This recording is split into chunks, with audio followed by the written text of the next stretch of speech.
Bersyukur kepada Tuhan berarti alamat atau tujuan utama dari ucapan syukur kita adalah kepada Tuhan.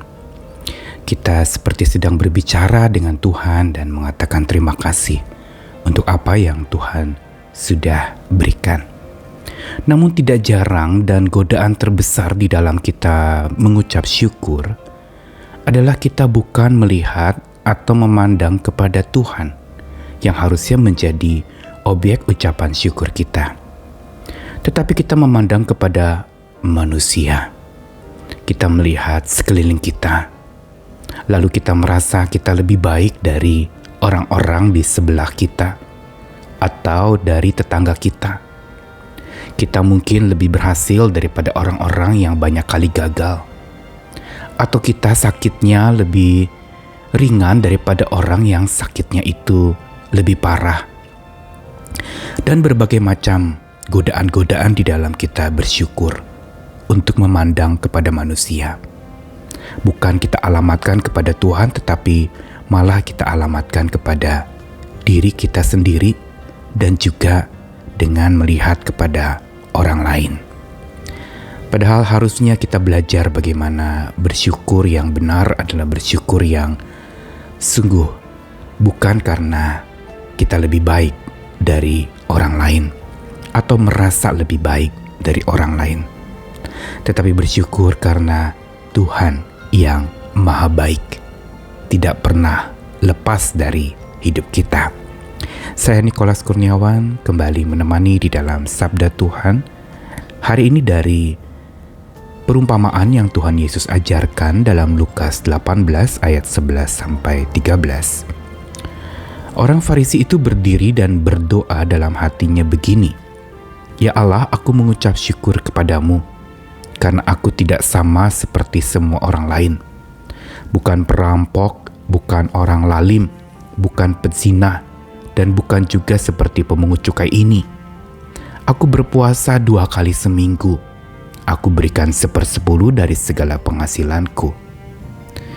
Tetapi pemungut cukai itu berdiri jauh-jauh. Bahkan ia tidak berani menengadah ke langit. Melainkan ia memukul diri dan berkata, "Ya Allah, kasihanilah aku, orang berdosa ini."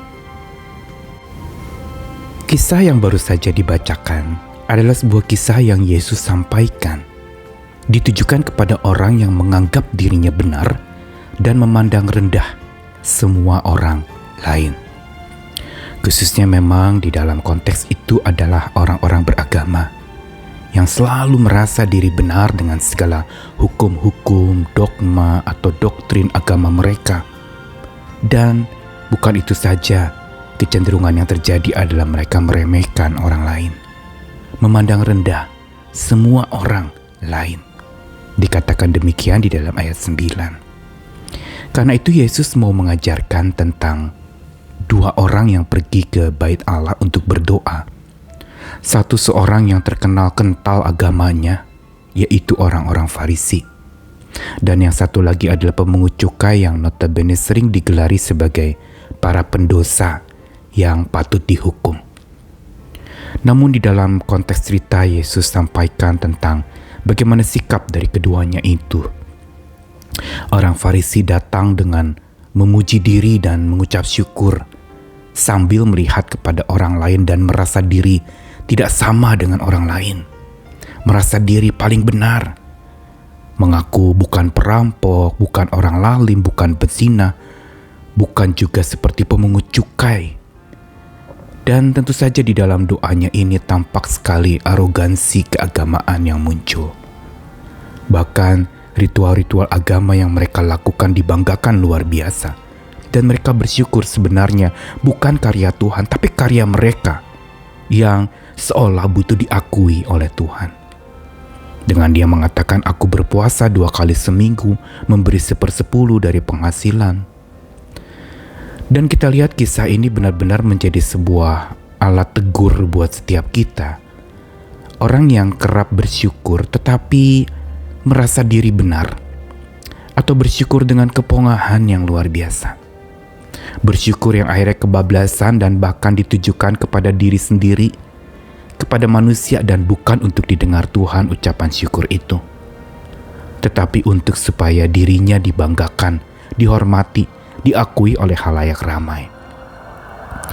Namun kita lihat di sini bagaimana pemungut cukai yang berdiri jauh-jauh, yang tidak berani menengadah ke langit, bahkan memukul dirinya menandakan dia menyesal dengan dosa-dosanya.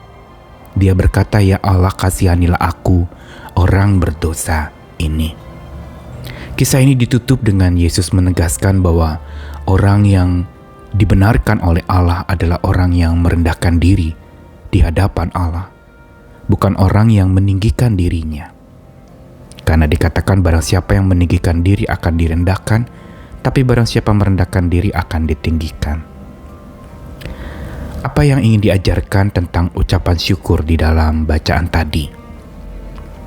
Kita diajarkan untuk tidak bersyukur karena merasa diri lebih baik dari orang lain, walaupun kerap kali kita lakukan. Aduh, untung saya senang sekali karena saya tidak semenderita dia. Aduh, saya ini tidak seperti orang miskin itu yang malas bekerja. Dalam ucapan syukur itu terjadi sebuah peremehan, terjadi sebuah cara pandang yang rendah kepada orang lain yang menderita dan menganggap diri benar. Ini adalah penyakit rohani yang paling sulit ditangani dalam hidup iman orang percaya. Dan karena itu kita mau belajar untuk tidak bersyukur karena merasa diri lebih baik atau lebih benar atau lebih berkuasa, lebih punya kemampuan dari orang lain. Tetapi apa harusnya alasan kita bersyukur? Bersyukurlah bukan karena merasa diri lebih baik, tapi bersyukurlah karena Tuhan Maha Baik dan selalu menyatakan kebaikannya kepada setiap kita. Dan bukan itu saja, Sang Maha Baik Tuhan kita tidak henti memperbaiki hidup kita yang rusak. Seperti pemungut cukai itu yang merasa dirinya rusak, dia pukul dirinya dan menengadah ke langit, "Ya Allah, kasihani aku, orang berdosa." Kerendahan hatinya inilah yang Tuhan amati dan Tuhan pandang sebagai jalan untuk seseorang itu dibenarkan oleh Allah, yaitu ketika dia merendahkan diri, ketika dia sungguh-sungguh menyadari bahwa hidupnya rusak dan perlu diperbaiki oleh Tuhan Sang Maha Baik itu. Karenanya apa yang kita perlu pelajari hari ini? Marilah belajar bersyukur dengan rendah hati.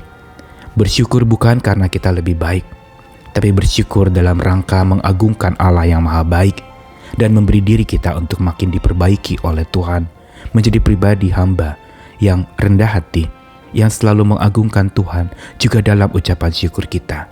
Bukan berbangga diri untuk sebuah pencapaian, tetapi ingat betapa Tuhan yang tidak pernah capai untuk membimbing dan menyertai hidup kita, bahkan melindungi kita pada saat di mana kita terancam hidupnya.